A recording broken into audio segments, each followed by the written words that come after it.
পদ্ম যখন মেয়েকের সাথে হসপিটালের মধ্যে আসে, গীতার সাথে পদ্মের কথোপকথনের মধ্য দিয়ে পদ্মের কাছে থেকে গীতা জানতে পারে যে কাব্যা যখন রাত্রিবেলা বাড়ি ঢুকে তার একটা কানের দুল ছিল না।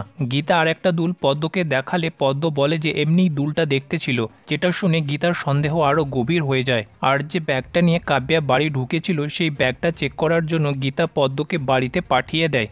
অন্যদিকে গিনি কান্নায় ভেঙে পড়েছে আর বারবার একটা কথা বলার চেষ্টা করতে থাকে যে বাবা তুমি চোখ খুললো, আমি কিচ্ছু করিনি। যেখানে গীতা গিনিকে সান্ত্বনা দেয়। অপারেশন হয়ে যাওয়ার পর গীতা অগ্নিজিৎকে বলে যে এটার সঙ্গে কোনো মহিলা যুক্ত আছে, আর সে যেই হোক আমি তাকে খুঁজে বার করবই। অন্যদিকে পদ্ম গীতার কথা মতো কাব্যার আলমারি থেকে সেই ব্যাগটা নিয়ে চলে যাওয়ার চেষ্টা করলে ঠিক ওই মুহূর্তে কাব্যা সেখানে চলে আসে আর পদ্মকে জিজ্ঞেস করে যে পদ্ম তার রুমের মধ্যে কি করছে।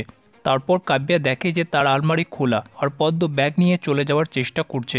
কাব্যা চিৎকার করে তার মাকে ডেকে বলে যে এর পদ্মের এত সাহস কী করে হলো আমার আলমারি খুলে ব্যাগ নিয়ে পালানোর চেষ্টা করছে। তারপর কাব্যা জোর করে পদ্মের কাছে ব্যাগটা কেড়ে নেওয়ার চেষ্টা করলে পদ্ম ব্যাগটা না দিলে কাব্যা যখন পদ্মকে চড় মারার চেষ্টা করে, পদ্ম কাব্যার হাতটা ধরে বলে যে আপনি আমার সেই কাব্যা ম্যাডাম নন, আমি এখন এই বাড়ির বউ, এই বাড়ির পরিচালিকা নয়, তাই গায়ে হাত তোলার ভুল করবেন না, নয়তো আপনাকে এর ফল ভোগ করতে হবে। তারপর ব্যাগটা নিয়ে টানাটানি শুরু হয়ে গেলে ব্যাগটা মাটিতে পড়ে যায় আর পদ্ম বেনারসিটা দেখতে পায়। পদ্ম কাব্যাকে বেনারসিটার ব্যাপারে প্রশ্ন করলে কাব্যা কোনো উত্তর দিতে চায় না। তখনই গীতা পদ্মকে ফোন করলে কাব্যা ফোনটা নিয়ে নেয় আর তাদের দুজনের মধ্যে কথা কাটাকাটি শুরু হয়ে যায়। কাব্যা গীতাকে বলে যে পদ্ম এই বাড়ির চৌকাটে পা দিলে কিন্তু পদ্মকে এই বাড়িতে ঢুকতে দেব না।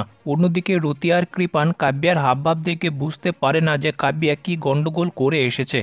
কৃপান পদ্মের কাছে এসে জানতে চায় পদ্ম কেন বেনারসিটা নিয়ে কাব্যার সঙ্গে ঝগড়া করছিল। পদ্ম পুরো ব্যাপারটা কৃপানকে বলে যে গীতা তার বাবার রুমের মধ্যে একটা কানের দুল পেয়েছে আর একটা দুল কাব্যার কানের মধ্যে ছিল। তারপর সেটার সিসিটিভি প্রমাণও কাব্যা কৃপানকে দেখায়। কৃপান বুঝতে পারে যে কাব্যা ফেসে গেছে, তাই কৃপান পদ্মকে বলে যে তুমি যে করে হোক ওই কানের দুলটা গীতার কাছ থেকে নিয়ে আসবে, নয়তো তোমাকে আমি এই বাড়িতে থাকতে দেব না। পদ্ম বলে যে অপরাধ করেছে তাকে শাস্তি পেতেই হবে। তখনই পদ্মকে একটা ফোন আসে, যে ফোনে পদ্মকে হুমকি দেয় যে গণেশ গাঙ্গুলির কেসটা নিয়ে মাথা ঘামালে তোমার লাশ পড়ে যাবে।